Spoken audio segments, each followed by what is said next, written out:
तर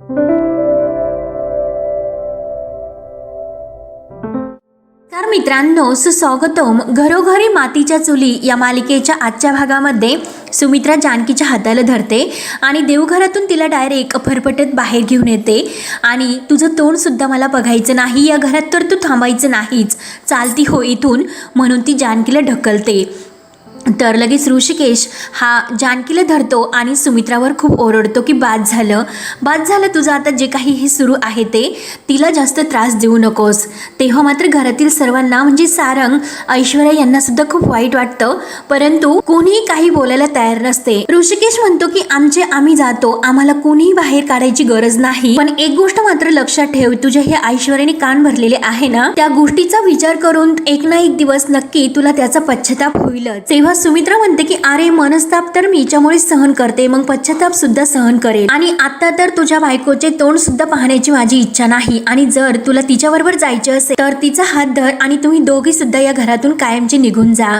तेव्हा जानकीला मात्र खूप वाईट वाटतं आणि ती फक्त रडत असते, परंतु ऋषिकेशला मात्र खूप राग येतो. ऋषिकेशला हे सर्व सहन होत नाही, म्हणून त्याचा राग हा अनावर होतो. आणि त्याच वेळी चिमुकल्या ओवीने मात्र आपला ऋषिकेश बाबाचा हात धरलेला असतो. तिला सर्व काही समजते आणि ती म्हणते की आजी, अगं दोघे नाही तर तिघे जाणार आहोत, कारण मी सुद्धा त्यांच्या सोबतच जाईन ना आजी. तेव्हा सारंग आणि शर्वरीच्या डोळ्यात ओवीविषयी प्रेम दाटून येते, त्यांच्या डोळ्यात पाणी येते, परंतु सुमित्रा ही ओवीकडे बघतच असते. ऐश्वर्याच्या अगदी मनासारखे होते आणि ती फक्त हे हसून पाहत असते, परंतु ओवी जेव्हा असे म्हणते तेव्हा मात्र तिचा चेहरा अगदी पाहण्यासारखा होतो. तिला भीती असते की इतकं सर्व काही मी वातावरण पेटून ठेवले आणि हे तापलेलं वातावरण मात्र आता थंड व्हायला नको, म्हणजे ओवी जर काही म्हटली, रडली, तर तिच्या ह्या आपुलकीच्या प्रेमाने नक्की हे सर्वजण यांना कुठेही जाऊन देणार नाही याची ऐश्वर्याला भीती असते. म्हणून तिला टेन्शन येतं की आता नक्की काय करू. सारंग लगेच ओवी असे म्हणून प्रेमाने तिच्याजवळ जायला निघतो, परंतु ऐश्वर्या मात्र लगेच सारंगचा हात धरून त्याला थांबवते आणि आता काय असे नाटक करू आणि यांना या घरातून बाहेर काढू असे ती विचार करते. ऐश्वर्या पुढे येते की मलाच काहीतरी करावे लागेल, म्हणून ओवीला म्हणते की अगं ओवी बाळा, तुला माहिती आहे का तुझ्या आईने काय केलं.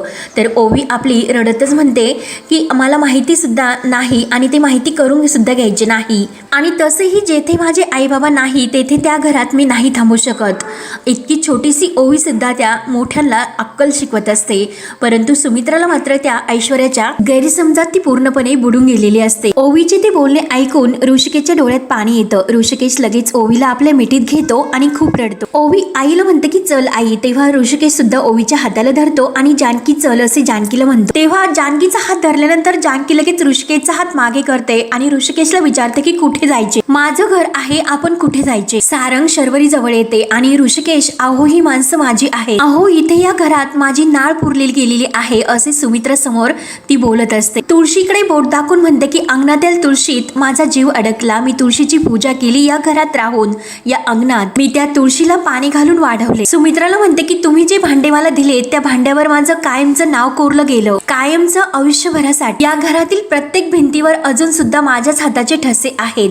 तेव्हा जानकी खूप रडत असते, परंतु सुमित्राला काही परिणाम होत नसतो. ती फक्त रागाने तिच्याकडे पाहत असते, अगदी न बघितल्यासारखं करते. लग्न करून या घरात आले आणि ह्याच दाराकडून तुम्ही गृहप्रवेश सुद्धा या घरात केला होता, म्हणून त्या दाराकडे ती बोट दाखवते. ऐश्वर्याला मात्र तिचं हे बोलणं अगदी न ऐकल्यासारखं होतं. सुखाचं माप ओलांडून याच दारातून मी आत आले होते, मग याच दारातून आज मी बाहेर जायचं, म्हणून जानकीला खूप वाईट वाटतं आणि ती खूप रडत सुद्धा असते आणि सर्वांना समजावत सुद्धा असते, परंतु तरी सुद्धा इतक्या दिवस इतकं या घरावर प्रेम करणाऱ्या जानकीला मात्र कोणी असं पाठिंबा द्यायला तयार नसतं, कारण फक्त एक हे नानांच्या ह्या खोट्या वागण्यामुळे या घरासाठी आता जे जे काही केले ते सर्वजण विसरलेले असतात, केवळ ऐश्वर्याच्या ह्या घोड चुकीमुळं. तेव्हा जानकी हे घर सोडायला तयार नसते. ऋषिकेशला म्हणत असते की नाही ऋषिकेश, मी या घरातून कुठेही नाही जाणार, माझं घर आहे, माझं घर सोडून मी कुठेही नाही जाणार, मी मेले तर माझी थिरडी या घरातून जाईल, परंतु मी मात्र या घरातून नाही जाऊ शकत. सुमित्राला ओरडून म्हणते की मी नाही जाणार आणि खूप रडत ती स्वतःला खूप त्रास सुद्धा करून घेत असते, तरी सुद्धा सुमित्रा इतकी प्रेम करणारी आई तिच्याकडे बघायला सुद्धा तयार नसते आणि खूप रडत असते की आई अहो नाही मी कुठे जाणार, आई प्लीज तुम्ही समजून घ्या. तेव्हा इतक्या विनवण्या करून सुद्धा जानकीला कोणी ऐकून घ्यायला तयार नसतं. ऋषिकेश आणि ओवीच्या डोळ्यात जानकीचा तो त्रास बघून, जानकीच्या डोळ्यातील पाणी बघून खूप असं पाणी येतं. तर ते दोघेच असे असतात की त्यांना खूप वाईट वाटतात. जानकी सुमित्रासमोर हात जोडते की आई प्लीज मला या घरातून बाहेर काढू नका. खाली बसते रडत, आई तुमच्या मी पाया पडते पण प्लीज मला या घराच्या बाहेर काढू नका म्हणून खूप विनवण्या करू लागते. परंतु तरी सुद्धा ही कठोर सुमित्रा काही तिच्याकडे बघायला सुद्धा तयार नसते. याचं ऋषिकेश आणि ओवीला खूप वाईट वाटतं. जानकी रडत पाय धरत म्हणते की आई प्लीज अहो घराच्या बाहेर काढू नका.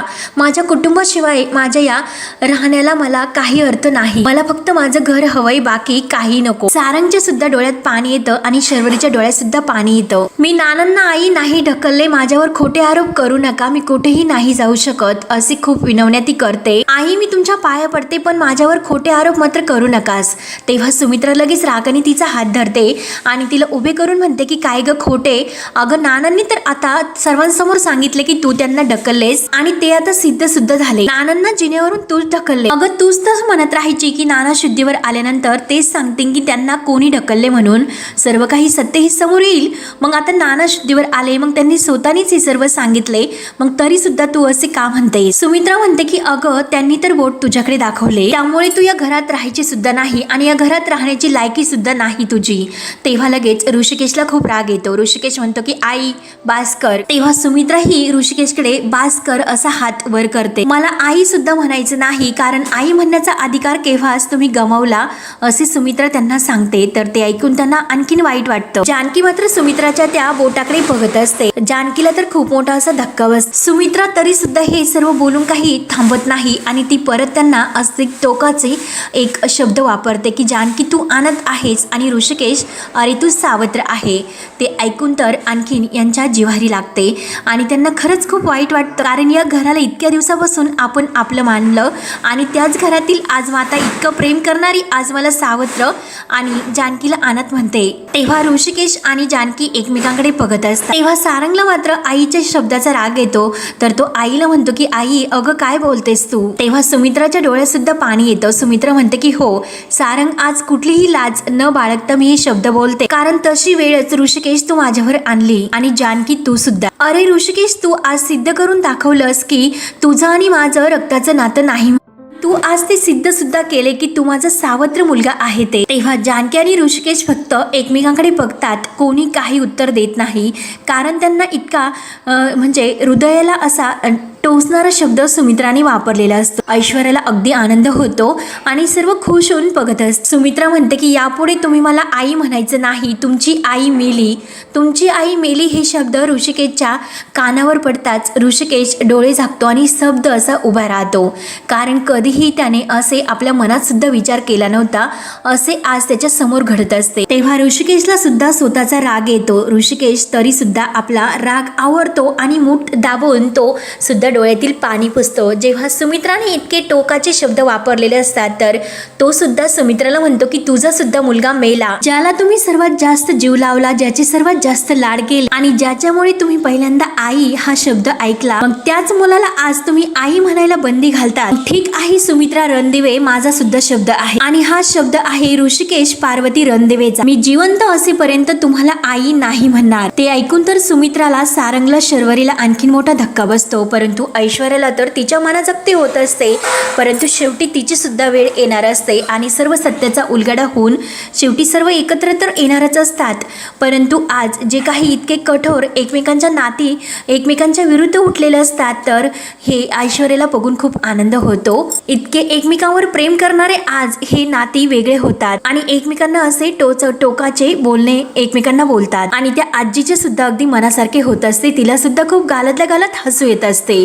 तेव्हा ऋषिकेश सुमित्राला पुढे म्हणतो की जर मी कधी मेलो सुद्धा या घरात मी पुन्हा पाऊल नाही ठेवणार, त्यामुळे जानकी चल आता. परंतु जानकी निघायला तयार नसते. तेव्हा ऋषिकेश तिच्यावर सुद्धा ओरडतो की जानकी अगं चल म्हणतो ना तुला मी, ऐकू काय येत नाही. पण तरी सुद्धा ही ऋषिकेशला साथ देत नाही. जानकी तरी सुद्धा त्या सुमित्राच्याच पायाशी लोळते की आई अहो हे चुकीचे बोलले. तिचा समज काढण्याचा ती खूप प्रयत्न करते, कारण या दोघांमध्ये तिला दुरावा नको असतो. आणि स्वतः ती आपलं तोंड असं झोडून स्वतः माफी मागायला लागते की सुमित्रा आई मी तुमची माफी मागते की हे चुकले, प्लीज आई तुम्ही मोठं मन करून माफ करा. म्हणून ती सुमित्राचा हात धरते. परंतु सुमित्रा तो सुद्धा तिचा हात हिसकावते. शेवटी ती सुमित्राचे पाय सुद्धा धरते की आई प्लीज, अहो आई प्लीज मोठ्या मनाने माफ करा. परंतु कठोर मनाची सुमित्रा मात्र आपलं तोंड वळून घेते. तेव्हा ऋषिकेशला आणखीन राग येतो. ऋषिकेश लगेच जानकीला धरतो आणि तिला उभे करून चल जानकी चल, चल जानकी चल. परंतु जानकी तरी सुद्धा त्या आईला सोडायला काही तयार नसते. तिला असे वाटत असते की नक्की आई माफ करतील आणि या घरातून आम्हाला कुठे जाऊन देणार नाही, कारण तिला हे घर इतकं प्रेमाचं आणि मायेचं असतं. ते घर तिला सोडवत नसतं. ते घर सोडताना तिची काय अवस्था होते हे तर आपण पाहतो. जानकी वळूवळू मागे पाहते की ऋषिकेश आई असं नाहीत. ऋषिकेश तुम्ही विश्वास ठेवा, आपल्या आई अशा नाहीत. ऋषिकेश हे आपलं घर आहे, आपलं घर सोडून आपण कुठेही नाही जाऊ शकत. ओवी सुद्धा खूप रडत असते. तर तो जानकीवर ओरडतो की अगं जानकी ठिकाण्यावर ये, स्वतःचं प्रेम आवर. आणि एक गोष्ट लक्षात ठेव की जानकी अगं हे घर आपलं होतं. उंबरठ्यावर येऊन ते हे सर्व बोलत असतात. अगं जानकी ज्या घरात माझ्या बायकोवर विश्वास नाही, मुलीसाठी माया नाही, आई आणि मुलाच्या नात्याला काही अर्थ नाही, भावाची साथ नाही आणि मागे फिर म्हणणाऱ्या वडीलधाऱ्या माणसांचा हात माझ्या डोक्यावर नाही, मग ते घर सुद्धा आपलं नाही आणि त्या घरातील माणसं सुद्धा आपली नाहीत. हे बोलणे ऐकून सारंग, शर्वरी आणि सुमित्राच्या डोळ्यात खूप पाणी येतं. एकमेकांना असे बोलतो त्यांच्यातील गैरसमज मात्र वाढतच जातो आणि ते तर त्या कपटी ऐश्वर्याच्या अगदी मनासारखं होतं. तरी सुद्धा जानकी ऋषिकेशला समजावते की नाही ऋषिकेश असे काही नाही.